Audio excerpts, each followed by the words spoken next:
Question 6. Have the Gospels been accurately preserved down through the centuries? This is a terrific question that I have been interested in for a very long time. My first interest in this particular question about the accurate preservation of the Gospels started out when I was a student at Moody Bible Institute. At Moody Bible Institute, I believed, as did my professors, that the Bible is without error in the autographs.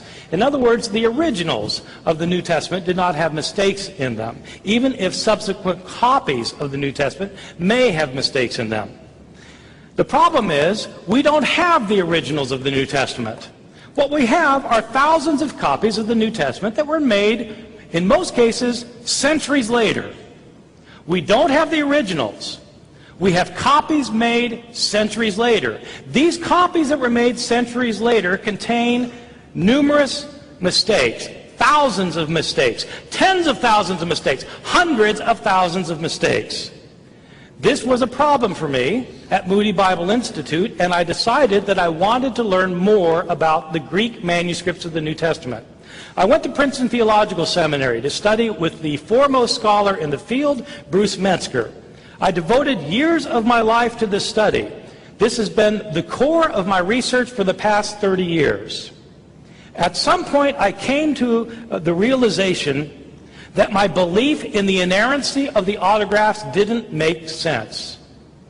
If God inspired the Bible without error, why hadn't He preserved the Bible without error? I couldn't think of a good answer then, and I still can't think of a good answer now, even though I think I've heard every answer ever proposed. I couldn't any longer believe that God had inspired the originals because I was sure He had not preserved the original. Let me tell you now what I think about this entire situation, which is that we cannot know whether the Gospels have been preserved accurately through the ages, and I'm going to try and illustrate with you by explaining how it worked. Take the Gospel of Mark. Whenever Mark was written, say it was written in the year 65 or in the year 70, in the city of Rome, say, I don't know where it was made. Whoever wrote Mark put it in circulation, and somebody copied the Gospel of Mark. Then somebody copied that copy, and somebody copied the copy of the copy. Then somebody copied the copy of the copy of the copy of the copy. And we don't have any of those copies. Everybody who copied the text made mistakes.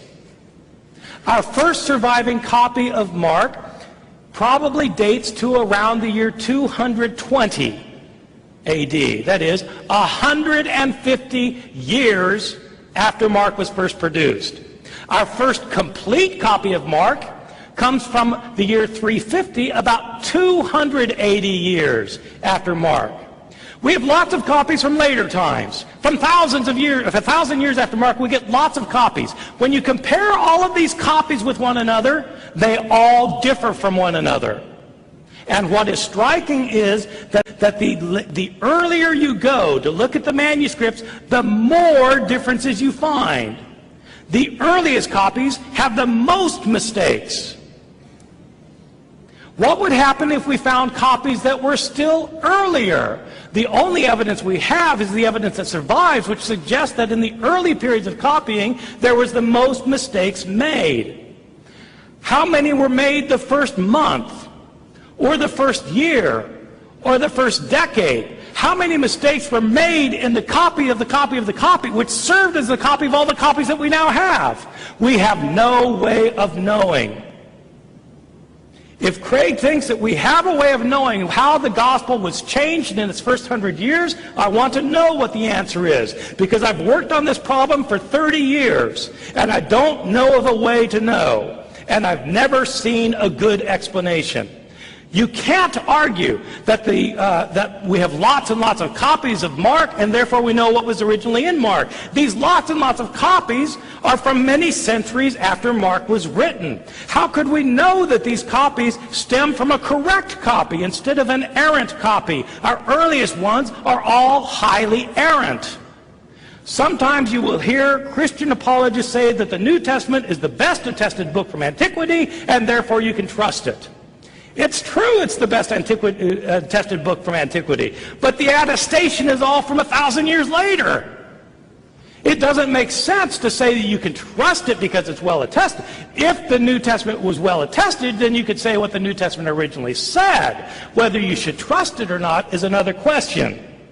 But the reality is we have lots of late manuscripts of Mark and of every other book of the New Testament. We don't have early ones, and the earliest ones we have are filled with mistakes. Question number 5. Do archaeologists and historians use the Gospels as sources?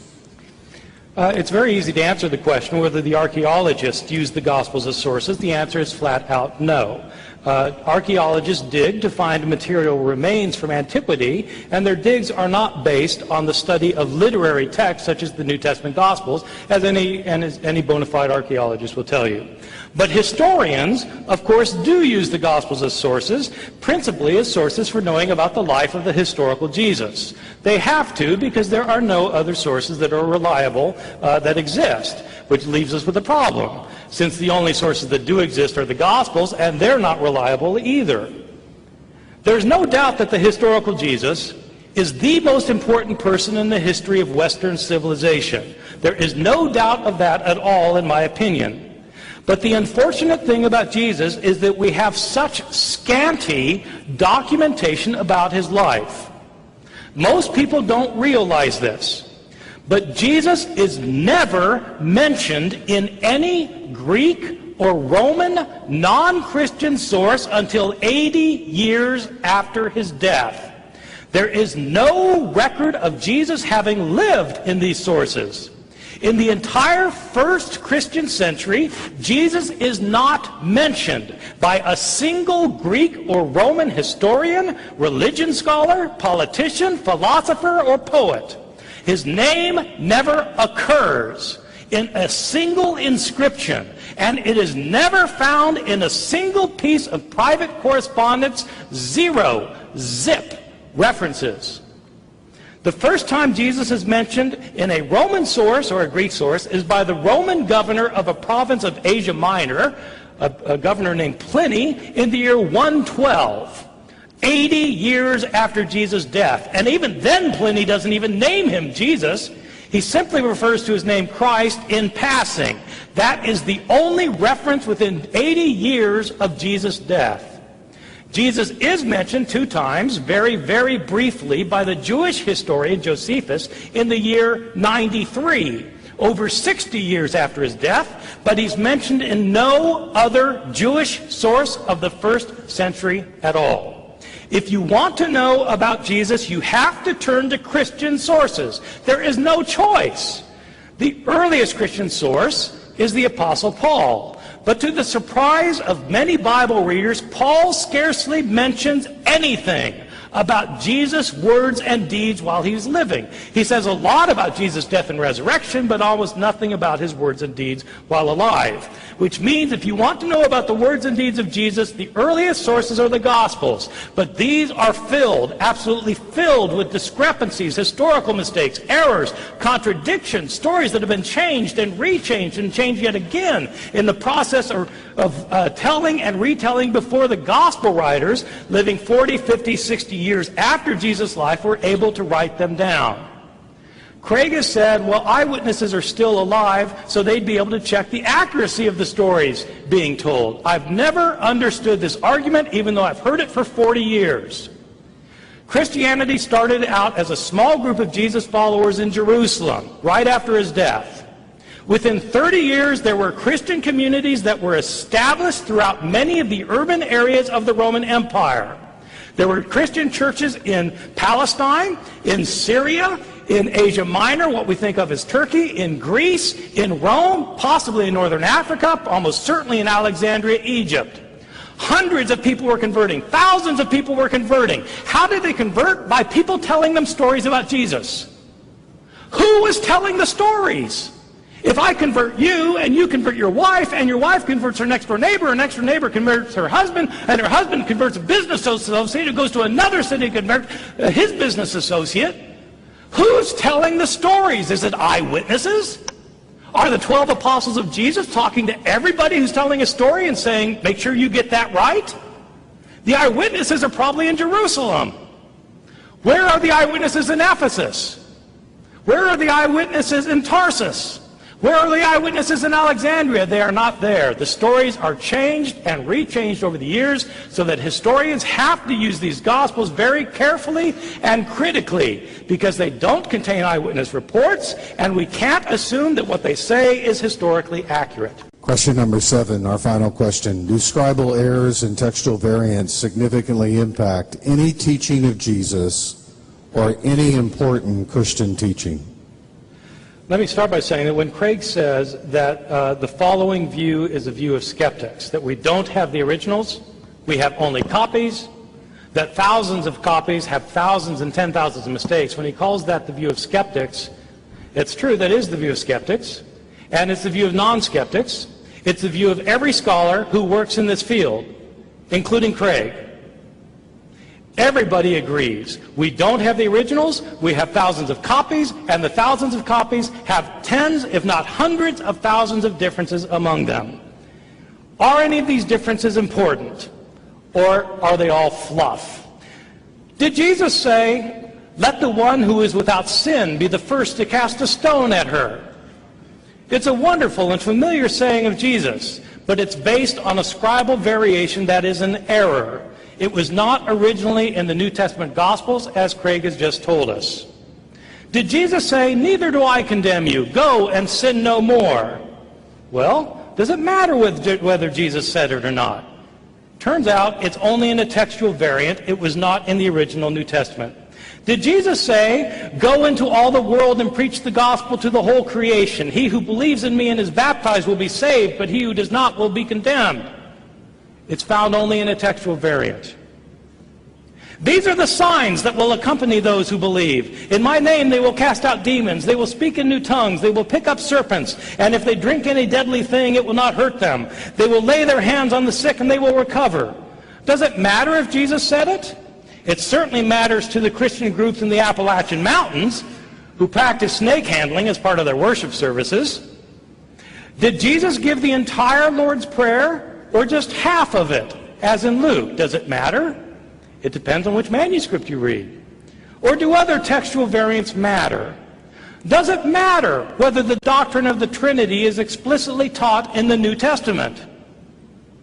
The only verse that comes close to teaching it directly is 1 John chapter 5, verses 7 and 8. There are three that bear witness in heaven, the Father, the Word, and the Spirit, and these three are one.